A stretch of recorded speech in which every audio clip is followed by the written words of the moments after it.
नमस्कार मित्रांनो, मी राजू नानाजी फुके सर किंवा आता नाव बदलून PKNM परम व्हॉइस या यूट्यूब चॅनलचा होस्ट. अजून 2-4 होस्ट आपले आहे. मिस्टर वीज, बी, मातृशक्ती. तर आपला आजचा विषय आहे, कारण मी तसा परम कन्सल्टिंग सर्व्हिसेसचा फाउंडर सर्व. तर आपला विशेष भारी आर्थिक साक्षरता. आता आपण विचार करू, कारण आपल्याला यूट्यूब चॅनल किंवा बाकी इतरस्त बरेचसे माहिती इकडून तिकडून घेताना आपण इकडे तिकडे विषय घेतो, कारण चॅनलवर सगळ्यांची गर्दी व्हावी म्हणून, किंवा आपल्याला जे बोलतं जसं आपलं मन आहे तसं वेगवेगळ्या प्रकारचा विचार करतो आणि जे आपल्या आजूबाजूला होतं त्याचं ग्रहण करतो आणि त्याच्याप्रमाणे आपण रिएक्शन देतो, किंवा या रीतीने आपल्या यूट्यूब चॅनलवर भरपूर काही इकडले तिकडे आहे. स्पेसिफिक जिथे आर्थिक साक्षरता हा विषय राहील त्या दिवशी आपला परम कन्सल्टिंग सर्व्हिसेस हाच विषय आर्थिक साक्षरता आपण भर देत आहे असं लक्षात घ्यावं. आणि मी मराठीतून काय म्हणतो, आपले मराठी 12 कोटी महाराष्ट्रात आहे आणि त्यांना सगळी जागरूकता असावी, याच माझा विषय आहे. मी सेबी रजिस्टर नाही आहे, त्यामुळे कोणत्याही मी डायरेक्ट इन्व्हेस्टमेंटची कोणती गोष्ट करत नाही आहे, किंवा त्यातून कोणत्याही नुकसानाची जबाबदारी मिळते, हे माझं डिस्क्लेमर आहे. त्यामुळं मी कोणाला फसवतो किंवा असं कोणती गोष्ट नाही आहे. जे मी व्यक्त करत आहे ते एज्युकेशनल पर्पज आहे, किंवा तुमच्यातील मी एक आहे, एक मराठी आहे आणि भारताचा एक नागरिक आहे, शेतकरी आहे. तर आपण पार्श्वभूमी तो वेळ द्या. आज रविवार आहे आणि रविवार दिवस सगळ्यांना असते, पण आपलं कुठे काय झालं कशा, मी स्वतःच्या याच्यामध्ये व्ह्यूज पाहतो. ज्यावेळेस मी सिरियसली बोलतो त्यावेळेस कोणीही नसते. माझा तर जो व्हिडिओ वाढतो आहे किंवा व्हिडिओ जास्त लांबलचक असतो तिथे कोणतंच व्ह्यूज मिळत नाही, 1-2च्या वेळ. पण तुम्ही शॉर्टमध्ये सांगितलं तर तिथे लाखोनं व्ह्यूज मिळतात. तर आपलं आता या गोष्टीला महत्त्व देऊ आहे की आर्थिक साक्षरता. आता आपण बघितलं विदेशातील लोक इथे येतात, ते महिना राहतात. मग त्यांच्याजवळ कोणती अशी अर्थव्यवस्था आहे की ते इथे राहू शकतात. आणि तुम्ही ऐकलं नसेल तर तुमच्या माहितीसाठी सांगतो, तिथे अशी परमनंट जॉब प्रोसेस राहत नाही. कुठे गेलं तर कॅनडासारख्या ठिकाणी थंड हवेचं असते, तिथे 6 महिने तुम्ही जॉब करू शकतात, कारण नंतर थंडी असते. मग ते परदेशातील लोक इथे हिवाळ्यामध्ये इथे येतात, कारण तिथली जी व्यवस्था आहे. मी स्वतः माउंट आबूसारख्या ग्लोबल हॉस्पिटलमध्ये राहिलेलो आहो. तिथे देशविदेशातले लोक यायचे आणि त्यांच्याकडून ब्रिटनमधून येणारे तर ते सांगायचे, आम्ही इकडे येतो आहे पण आपल्या पाण्याचे नळ तिथे राहिले पाहिजे, म्हणजे गोठले नाही पाहिजे, म्हणून आम्हाला तिथे हिटिंग व्यवस्था ठेवावी लागते. त्यामुळे म्हणजे गोठल्यानंतर पाण्याचं म्हणजे आकारमान मोठं झालं की बर्फ बनला का ते फुटून जाऊ शकतात. मग त्या लोकांना आपल्यापेक्षा किती कठीण परिस्थितीत जावं लागत असेल. आणि बरेचसे लोकांचा जॉब किंवा आता टेक्नॉलॉजिकल बदलते, त्यामुळे हेही त्या लोकांना भेडसावतात. म्हणजे तिथली परिस्थिती आपल्यापेक्षा आहे. मी त्यावेळेस 20 वर्षा अगोदर ऐकलेलं होतं की त्यांचा जॉब गेला होता, कारण सॉक्स बनवणारी मशीन होती ती ते बंद झालेली फॅक्टरी. मग त्यांनी कसं सर्वाइव्ह करायचं, त्यांनी त्याकरता म्हणजे मसाज हा घेऊन त्यांचं कुटुंब, त्यांचे 4 मुलं आणि हे लंडनमध्ये काही गोष्टी असतात. कुणी सोनाचं आपल्या भारतातून गेलेले आहे, त्यांचे अनुभव लगेच सोनं तर भरपूर होतं किंवा काही नाही. त्यांनी इथून भारतातून जाऊन तिथे लोकांनी असे वेगवेगळे धंदे करतात. कोणी तिथे गॅझेटच्या बाबतीत तिथे काम करायचं तर पण इथे रुपया आणि तिथं 100 रुपये होतात. लंडनचा विचार केला तर 1 पाऊंडचा. तर अशा रीतीने ते तिथेच कसे सर्वाइव्ह करतात त्यांचं काय. तिथे तर कुठे शेतात फार्म हाऊस किंवा असं तर बांधून ते तिथे इथे राहतात. कोणी 6 महिने तिथे जातात, 6 महिने इथे राहतात. शॉर्टकट हा आहे की पॅसिव्ह इन्कम ही नावाची गोष्ट आपण विसरतो. म्हणजे आज आपण काम करू शकतो, उद्या काम नाही केलं तर काय होईल? तर आपल्याला काही मिळणार नाही. पण मी त्यानंतर माझं आर्थिक साक्षरता एग्जाम, परम कन्सल्टन्सी सर्व्हिस आहे, PKNM यातून एक काढला की आपण जर 9% व्याज जर आपल्या पैशाला मिळालं आणि 18 वर्षाचा मुलगा जरी त्याने इन्व्हेस्ट केला तर 45 वर्षामध्ये तो करोडपती होते. कारण आपण जे प्रॅक्टिकल बोलायचं तेवढंच बोलायचं. त्याच्यातून आपण म्हणजे स्वयंरोजगार किंवा या रीतीने आपण विचार केला आणि बचत गट फॉर्मेशन केलं तर त्या स्वयंरोजगार हा आपण जनरेट करू शकतो. कारण प्रत्येक गोष्ट कुठे येते? भांडवलासाठी येते. तर आपण हा सामाविक विचार करत आहे की जे नोकरी करत आहे, जे पैसा कमवत आहे त्यांनी आपली गुंतवणूक केली आहे. जे मजुरी करतात किंवा शेतीवर अवलंबून आहे त्यांनीही आपली गुंतवणूक केली. तर त्या फॉर्मेशनमध्ये आता मोठे मोठे लोकांसाठी मोठमोठे म्युच्युअल फंड किंवा या रीतीने जातात. पण आपली गुंतवणूक का नाही? आता कोणी रिटायरमेंट होतात त्यांनाही पैसा एकदम मिळतो. पण आपलं रिटायरमेंट आहे तर आपली गुंतवणूक आपल्या वेगळ्या विस्तेजता आपल्या स्वतःच्या मताने करायला पाहिजे. आपल्या मुलाबाळांच्या, कारण त्यांच्या इच्छा येऊन आहे, बाबा गाडी घेऊ आपण, पटकन तुम्ही गाडी घ्या. बाबा फ्लॅट घेऊ, मोठ्या रीतीने.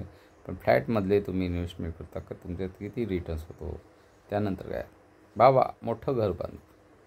हो, चांगली गोष्ट आहे घर बांधणं, कारण सर्वाईव्ह होण्याकरता तुम्हाला. पण तुमची जी एक गोष्ट आपण लक्षात घेत नाही की आपलं रिटायरमेंट झालेलं आहे. त्यानंतर आपल्याला अर्निंग कमी असते, कारण आपला पगारच अर्धा होऊन जाणार. मग आपण वाढलेल्या खर्चाला कसं मॅनेज करणार? त्यानंतर आपल्या गरजा वाढत असतात, मुलाबाळांचं शिक्षण, लग्न, नोकरी येथे जे असतं. मग या रीतीने आपण आपला कधी विचार केला का? आपली गुंतवणूक कशी वाढत राहील, आपण कसं आहे? तर या रीतीने आपल्याला पहिलेपासून जर विचार केला तर पुढचं जे कंपाऊंडिंग होते ते बऱ्याच वर्षानंतर होतं. आता आपण साधं सिंपल उदाहरण घेतलेलं आहे बचत गटाचं. बचत गटाचं करता गावागावामध्ये आज परम किसान नागरी एकता मंच जी आहे, PKNM, तर माझ्या प्रत्येक बूथवर एक प्रभारी नियुक्त करण्याचं आहे. तिथे ते 2 व्यक्ती, एक महिला आणि एक पुरुष, त्यांचे बचत गट तयार करतील. बचत गट का करणं गरज आहे? कारण रोजगार निर्माण करण्याकरता जी आर्थिक मदत लागते बांगलादेशमध्ये जी युसूफजीने केलेली होती त्याच्यातून.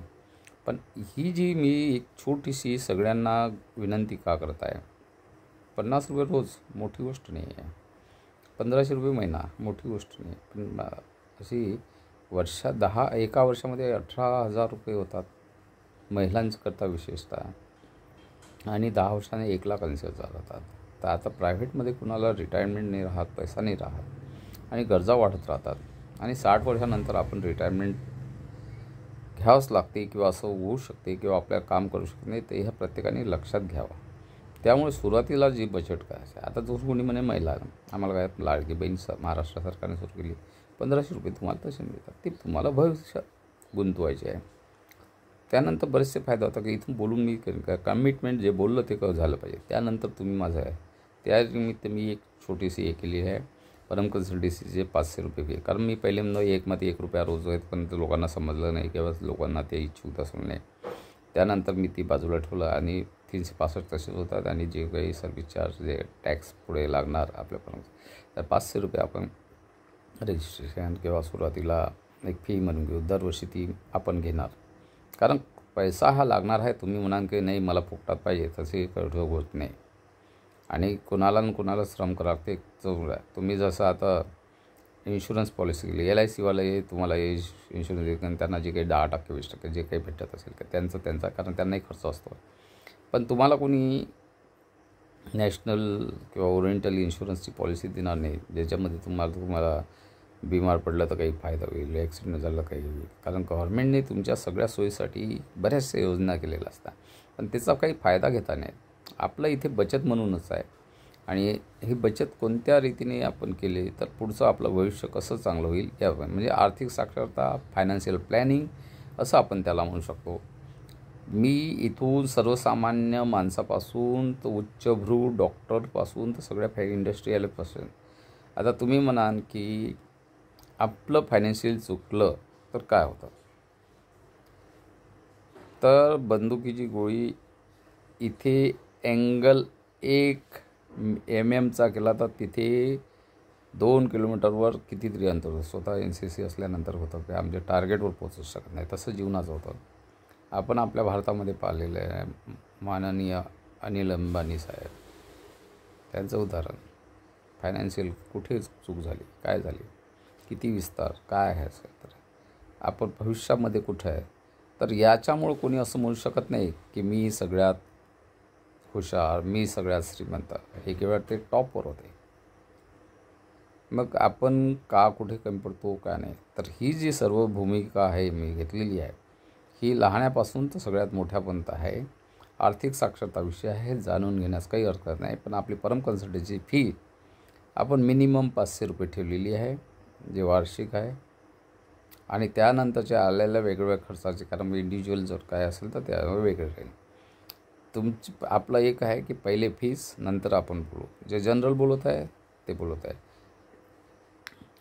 या रीतीनं. आणि आपल्या सगळ्यांनी सबस्क्राईब करायचं आहे परम कन्सल्टन्सी, म्हणजे PKNM परम वाईज किंवा जो फुके सर परम जो आहेच.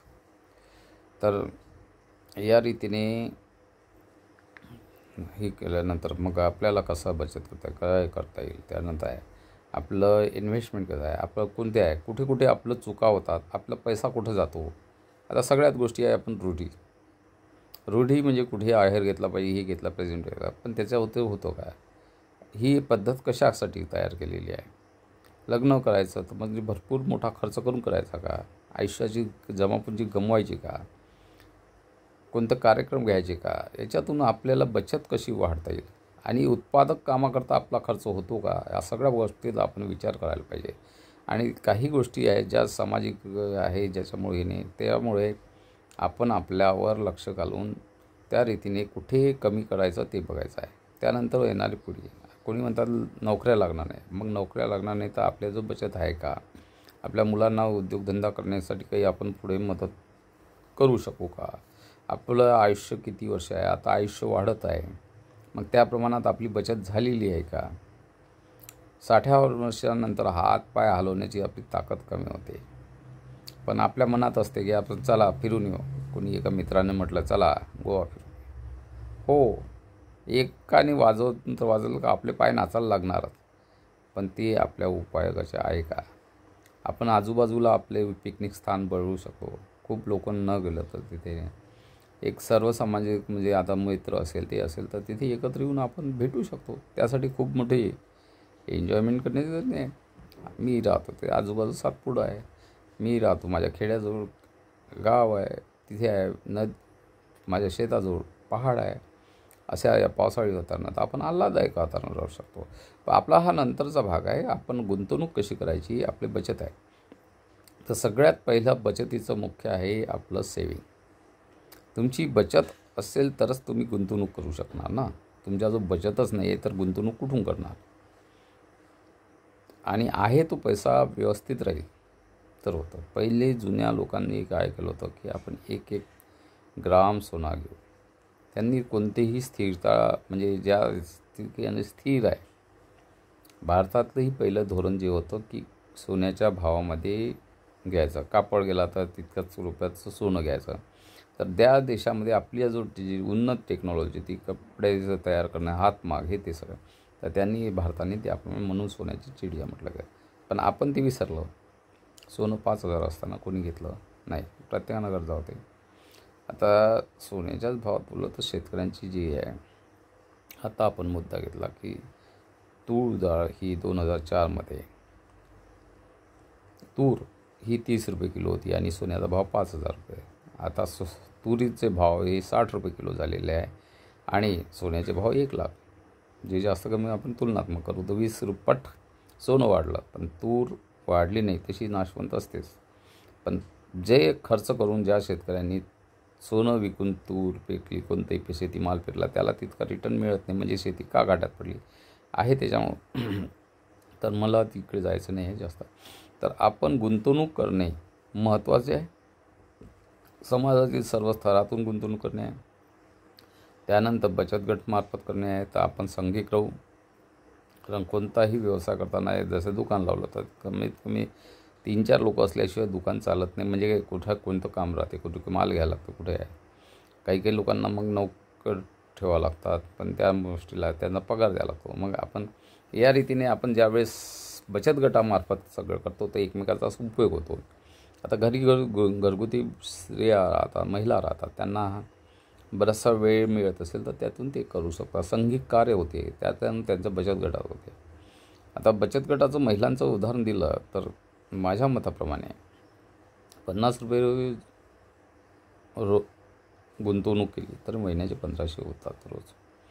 तर 1500 तर 18,000 होतात. तर आपण एका वर्षानंतर बँकेकडे जमा केलं तर आपल्या गटावर 1,80,000 होतात. बँक आपल्याला, तर आपण आपला वैयक्तिक विचार केला तर 50 रुपयामध्ये 1500 रुपये गेले तर बँकेमध्ये तर आपले पैसे जमा होईल. बँके वार्षिक काही 4% 6% व्याज देईल आणि त्या बचत गटातून मार्फत त्यांना आपल्याला कर्ज दिलं तर 12% व्याजाने दिलं. पण गव्हर्नमेंटच्या काही योजना आहे की जे आपल्याला वार्षिक 4%च महिलांकरता कर्ज मिळते आणि गटातील महिलांना त्यांनी कर्ज दिलं तर ते त्यांना 2% महिन्याचं दिलं तरी 24% होते. जर त्यांना व्याज हे 4% पडलं तर त्यांना 20%. ज्या महिला कर्ज नाही घेतील त्यांना 20% बचत होते. तसं इंडिव्हिज्युअली कोणीही केलं तर होत नाही. तुम्ही बँकेत गेला तर बँकेत कधी लिंक राहते, कधी नाही राहत, गर्दी राहते आणि शनिवार रविवार तुम्हाला बँकेने तर ते कोषाध्यक्षपद आपण त्यामध्ये एक निर्माण करत आहे. त्या जर त्यांचं जो असेल तर त्यांची जे आर्थिक अडचण असल्या त्वरित असेल तर होते. गावागावामध्ये आपलं 50 म्हणजे 1,000 बूथवर चाललेलं आहे. 1 मत आणि 1 रुपया रोज या आपला बचत आहे. तर 50 हा महिलांचा बचत गट तयार होतं आणि 50 म्हणजे आपण 10 महिलांचा एक गट या रीतीने पकडला आणि पुरुषाचा 10 गटाचा. त्यांना फायदा मिळणार नाही पण त्यांना संघिक कार्यामुळे एक जुळून राहते आणि त्यांच्यावरही आहे बरेचसे गोष्टी आपले व्यसनमुक्ती हे ते सगळे नंतर त्यानंतर ते सांघिक असेल तर सगळ्या गोष्टीला रोखून. तर अशा रीतीने आपले 100 गट तयार एका गावामध्ये 1,000च्या बूथवर होईल असा मी गृहीत धरतो आहे. त्याच्यामुळे त्याच्या पुढची गोष्ट आहे फार्मर प्रोड्युसर कंपनी ही राहील. कारण ही मोठ्या प्रमाणात आहे. तिथे गव्हर्नमेंटनं सबसिडी दिलेली आहे. ते 30 ते 50% आहे. म्हणजे तुम्हाला तुमचा आर्थिक व्यवहार नुसता कोणत्या मशिनरी मोठमोठ्या घेऊन किंवा असं मी त्याचं आहे नाही. कारण पहिले आर्थिक उलाढाल महत्त्वाची आहे. कारण बांगलादेशमध्ये यापूर्वी युसूफ ज्यांना चांगला पुरस्कार मिळाला त्यांच्या अर्थात त्याच गोष्टीवर त्यांनी करून त्यातल्या लोकांना मोठी क्रांती घडून आली. आपला पैसा कधी उपयोगात येत नाही. 1-1 रुपया जमा केला तर लाखो होतात. जसं मी परम कन्सल्टन्सीच्या विचारांना करतो, परम किसान नागरिक एकता मंचचे 1 मत आणि 1 रुपया तर 100 कोटी जनता आहे. 100 कोटी मला मिळालं पाहिजे. गरीब राहून काही काम होत नाही किंवा तुम्ही जर अडचण असेल तर तुम्हाला तसंच चुपचाप बसावं लागते. आणि काय असते की मला पैसा नाही, मला श्रम नाही, वेळ नाही, हे नाही. तर आपला जो सगळा असतो आजकाल आपल्या सुट्ट्या पहा. काल मी माझ्या मुलाला बघत होतो की तिने शनिवार सुट्टी आज आहे ते खेळत होते. त्यात त्याचा बॉल गेला मी घेऊन दिलेला. तो म्हणे मी पैसे मित्र म्हटलं घेऊ नको. आपल्या घरातली शांती वापस येईल. कारण घरात बॉल आपटणे बाहेर आपटणे 10 मित्राचा अशा तो किती रुपयाचा बॉल असेल ना तो गेला. पण शांती ही लाखो रुपयाची आपल्याला आली आहे. त्याला सांगा मित्राकडून तू पैसे घेऊ नको. झालं कुणाच्याही हातून होऊ शकत होता. तर काही गोष्टी आहेत. तर आता हे बचत गटामध्ये फायदा का होऊ शकतो. तर आपले 100 गट बचत गट एका गावात झाले तर कोणी बिमार पडलं तर एकाने 50 रुपये जरी काढले म्हणजे एका गटातून 500 जर काढले तर 100 गटामधून 50,000 रुपये सहज निघू शकतात. म्हणजे त्या बाबतीत त्या व्यक्तीची जी गरज असते कारण त्यांनी त्याची कुठे गुंतवणूक केली नसते त्याच्यामुळे होते. आता माझ्या गावचा अनुभव मी पाहिला की एक मुलगी होती. मी गावाला अशा गेलो तर तिला नंतर ती मरण पावली. तर का झालं तर तिचे वडील तिचे वडील कोणत्या तरी कारणामुळे सेंट्रल जेलमध्ये होती. ती घरी होती. ती काटोलसारख्या ठिकाणी गेली, म्हणजे मोठ्या डॉक्टरकडे गेली. तिथे पोट दुखते आहे.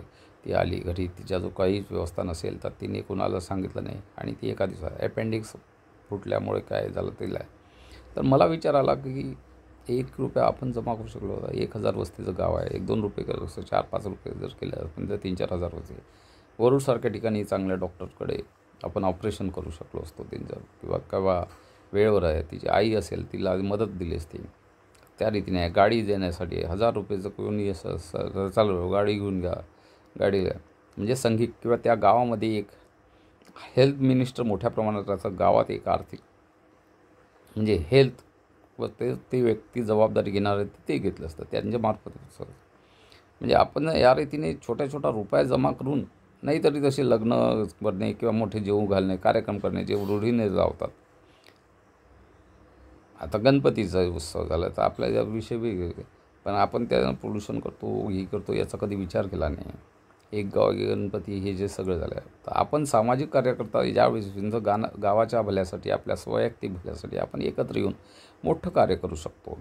आणि हा विचाराला मी सांगितलेला विचार तुम्ही दुसऱ्याला, परम किसान नागरिक मी राजू नानाजी फुके एवढ्यापर्यंत सीमित राहिलं तर जे गोष्ट चांगले आहे एकत्रीकरण होईल पूर्ण भारताच्या बाबतीत. जसं आता मोदींच्या नावानं पूर्ण भारतभर एकत्रता आली. तर पार्टी पक्ष हे वेगळं झालं पण लोकांना जुळवून घेतलं आलं. त्यानंतर आपण भारतीय म्हणून आपली जागतिक कीर्तीची कमान झाली. का झाली? कारण आपली इकॉनॉमी झाली. आपण आपल्या म्हणजे युद्ध कौशल्यात किंवा आपल्या जे साधनसामग्रीमध्ये राहिलो तर आपलं स्वतःचं संरक्षण करू शकलो. हे सगळं कसं पैशाने झालं. नोटबंदीमुळे बऱ्याचशा गोष्टी लागल्या. काही लोकांना आमच्यासारख्या शेतकऱ्यांना त्रास झाला आहे. आता तो काही आम्ही बोलून त्याचा विषय वेगळा आहे. तर आपली हे एक रुपयाची बचत जरी आपण या रीतीने वाढवली, सगळ्यांची परिस्थिती नाही त्याप्रमाणे गट बनतील, त्याप्रमाणे होतील, सगळ्या गोष्टीला आहे किंवा तुमच्या आजूबाजूला आहे. तर या रीतीने सहयोग करणे आहे माझं कार्य. फक्त सांगणे आहे. त्यानंतरचं कोणी म्हणतात तुम्ही बचत गट स्थापन केला नाही. अरे हो, मी त्यामध्ये गुंतलो तर मला बाकी आहे. मी सांगण्याचं काय आहे तर त्याकरता अजून कोणी लागेल तर ते व्यक्ती तयार करू. त्या व्यक्तीला आपण थोडासा अजून पैसा देऊ, म्हणजे माझ्यामार्फत जे जमा होईल किंवा त्याकरता मी अजून दुसरी मागणी करेल. जसे आता 500 केले अजून 400 जास्त करेल. पण तुम्हीचं गावाचं नियोजन होईल त्या बाबतीत होईल. तर हे सर्व सामायिक, कारण इथे प्रत्येक ठिकाणी केंद्रामध्ये होणाऱ्या योजना तुमच्यापर्यंत पोहोचत नाही. तुम्ही लोन घेतलं तर लोन डॉक्टर ही कल्पना आपण राबवू. कारण प्रत्येक व्यक्तीचं नॉलेज वेगवेगळं असते. कोणी बँक मॅनेजर राहतं, कोणी रिटायर होता, कोणी आहे तर त्यांचाही नॉलेज. कारण प्रोजेक्ट रिपोर्ट तयार करताना त्यांना काय प्रॉब्लेम येतात हे सगळं. तर ही पहिली बचत आहे की आपण जे काही करत आहे त्याचं नियोजन करण्याचं आर्थिक साक्षरता.